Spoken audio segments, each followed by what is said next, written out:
Welcome to Amy's Bookshelf Reviews podcast.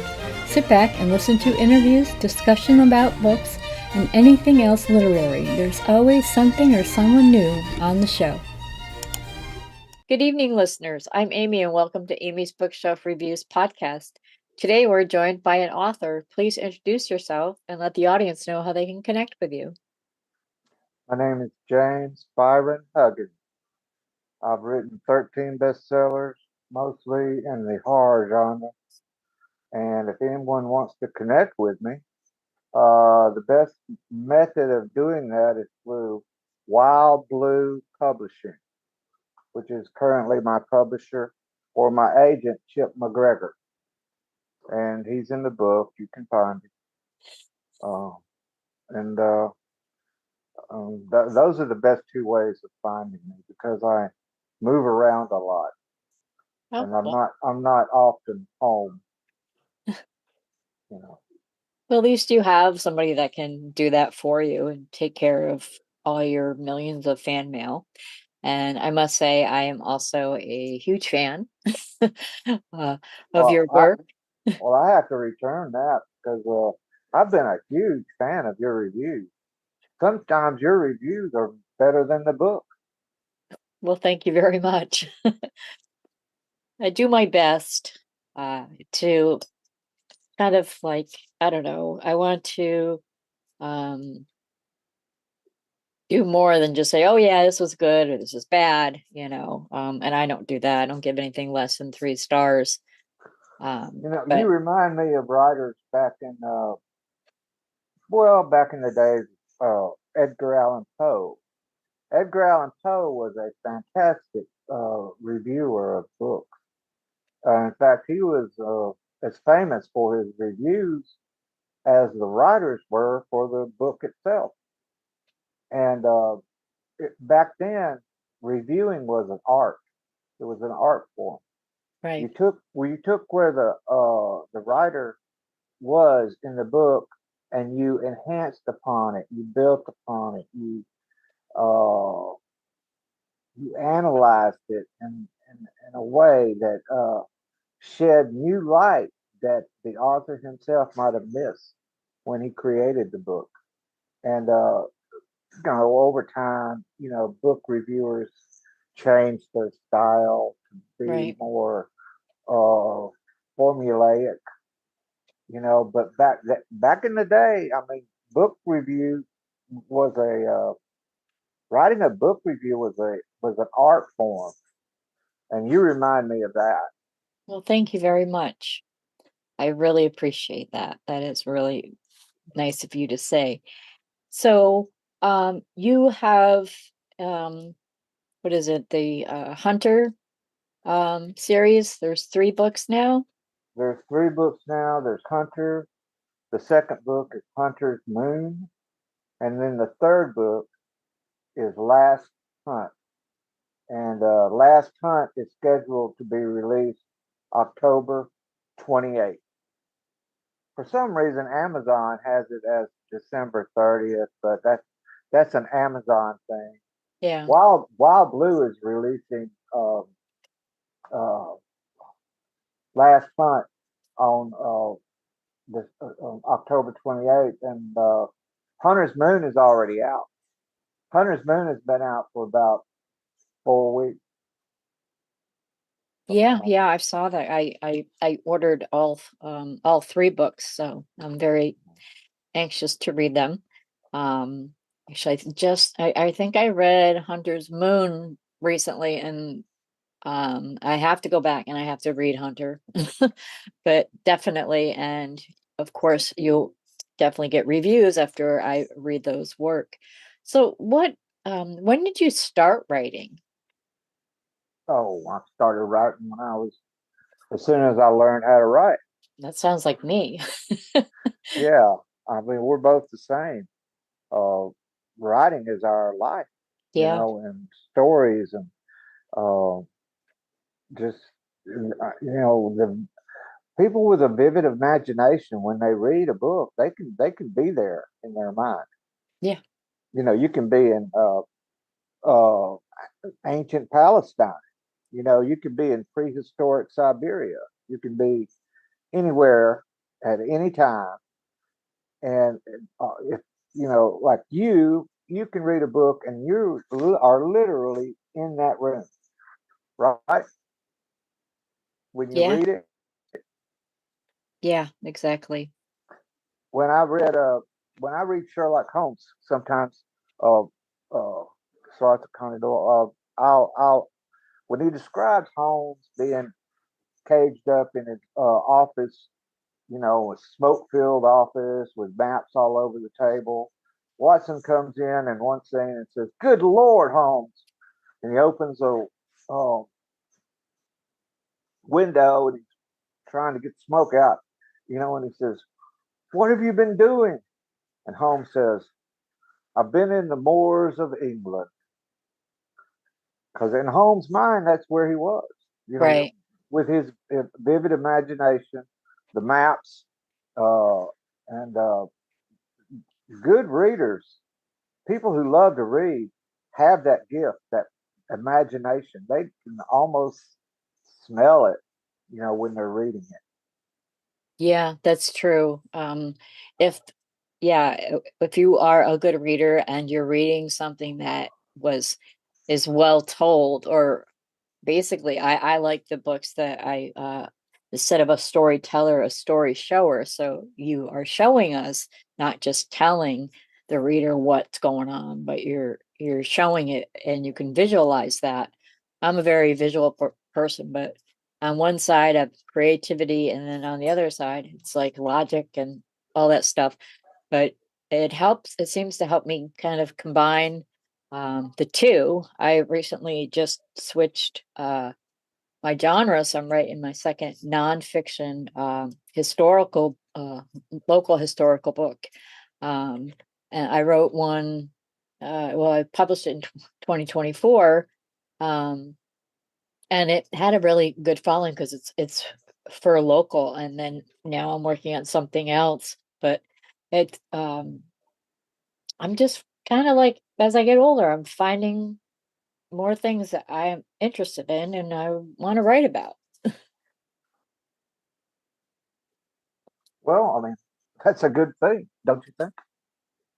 Definitely. I don't know what I could do if I couldn't write, and I have to use my hands to do it. So it's like my brain goes right to my hands and I'm not thinking about it. When I have to think about it, then I stop and like, okay, I got to walk away because I don't like thinking. I just want it to be. Right. That's a gift. Thank you. But so you said you have 13 bestsellers? Hmm. Wow, very impressive. Um, I know I have like, uh, I just, I must say that I fell in love with your writing when I read Pain. And that was just like, I was like, okay, this is for me. Definitely have to read it. I kind of feel like a little fangirl right now, but A uh, lot of people like that book. Um, that was a book of the month club main selection. Even the book of the month club chose that one. wow, that's a good one. That's I the mean, only one That's the only one of my books they've ever picked as a main selection. well, I can see why they would pick it, but you have other work too that I just, I think that people just need to.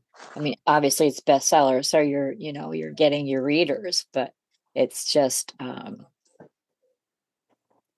my remarkable. problem's always my career problem has always been a lack of exposure. Uh, it's hard to get noticed amid so many books out there. Yeah, that's I mean, true. you have to have a very good marketing team, or the publisher has to put a lot of money out there to highlight your book. Um, it's a very competitive world, and uh, just to get noticed is a challenge. You know, once they notice you and once they try you, once they read you, a lot of times they become fans. But a lot of people, more than I could count, really, have told me I just came upon your book by accident. He said I'd never heard of you. He said, but now you're my favorite writer. And I'm like, I hear that all the time. I mean, people just discover me by accident. Right. Uh, and you know what causes that a lot of times is the cover of the book Oh, because they yes. haven't read you. They just they see this interesting looking cover and they pick it up and they'll read the first paragraph, and they'll thumb through it. And if it's something they think they'll like, they'll buy it. But marketing is everything in this business. It's because it's really hard to get noticed in a market full of people who are trying to get noticed. Yeah, You no, know, I understand that. I'm more noticed for my reviews than my work, my other work, but I do have authors that will actually read my stuff. So, and they like it. So I'm just glad. I probably spent, I would love to read your first book. I was unaware that you had written a book. I've written over 104. Um, so Well, after we finish this call interview, I'd like you to give you my home address so you might send me one because I would I would love to read your writing. thank you. I will gladly send you something. Okay. I'm sure you've got one of them lying around somewhere. At least one, yes. So you, I mean, you have an agent, and don't they, aren't they ones that would help you get your name out there? They negotiate deals. They negotiate movie auctions and Mhm. uh, things like that. No, an agent doesn't really get involved in the marketing aspect of Mm, things. That that responsibility falls really on the publisher. So if the publisher puts, some significant effort into marketing you, then you're liable to get out there. Your name's, liable to attract some attention. Uh, and I don't self promote. I just have a personal policy that I'm not going to promote myself. You know, mhm. I prefer. I mean, as push comes to shove, uh, I'll just trust my fate to God and let the book speak for itself. And I just don't. There's just something about paying to promote myself that I find I don't know too self-serving. Mhm. It's even to the point of being egotistical. Uh, I just don't do it. I just don't want to. I just don't have a taste for it. Oh, You know, I understand. I actually promote other authors, and not much of my own work. Um, but I kind of, when I'm working on a new project, I'll like let people know and stuff like have that. Um, have you written anything in the thriller action genre? let's see, thriller. I think so. I have How about the a. mystery genre, murder mystery, I like haven't 10 Little Indians? I haven't done a murder mystery, but it's kind of like some are suspense and some are um about organized crime, law enforcement, family. I have a entire saga at 67 volumes about the residents of this small town that I made up. And it's got a variety of different things going on. I sometimes I have to stop and say, "Oh, wait a minute, that's too many plot points or too many characters." Then I have to move them. And then when I was writing for it, I stopped at 67, but there were so many times I wrote And I'm like, okay, this is my last book in this series. And then I came up with another idea or something. So, um, but then I started, Well, I'd like to read that one. well, definitely I will send you some. I Um, enjoy, the it's been a long time. I mean, when I started writing, it was, well, I started writing as soon as I could write, but, and as a teenager, it was more like, dark poetry and drama, teenage angst and stuff like that. I wrote a lot of poetry and short stories. oh yeah. It wasn't until about Well, 20 years ago, at 20 that years age, ago. everything is a serious thing. Oh, yeah. You know, as you get older, you realize it ain't that serious. You know, No, it's not. everybody just everybody just relax. You know, I've been here, seen this. Okay, we'll get through it. Oh, yeah. That's, Experience, teaches you a lot. oh, definitely. And as you get older, you just kind of, like feel like, I mean, I have some health issues because I was a victim of domestic violence 20 years ago and it's continued to progress. But Oh wow. over the last Well, 20 I'm sorry years, about that. thank you, he went to jail and then he died after. And I raised my three sons. Um, and Well, good kind for of, you. thank you. And I would help other people, if they were in similar situations, just giving advice. But I just wanted writing was like my outlet. And I even wrote a fictional version of of my story. And then after that, I realized after I published it, I republished it with at the end has all the stuff that I had to go through to actually get him not only arrested, but to get them to press charges.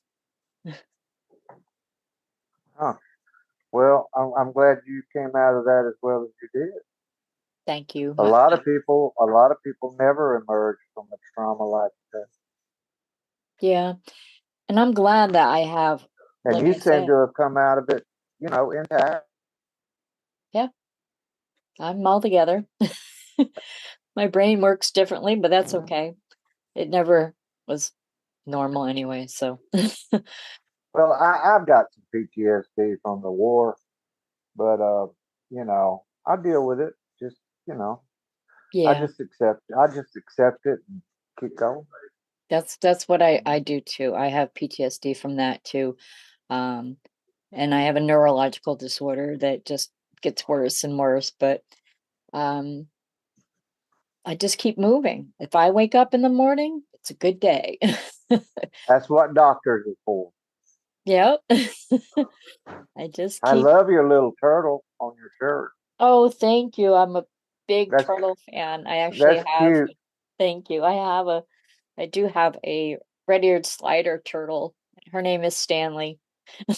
Ah, why'd you name a girl Stanley? When I got her, they told me she was male.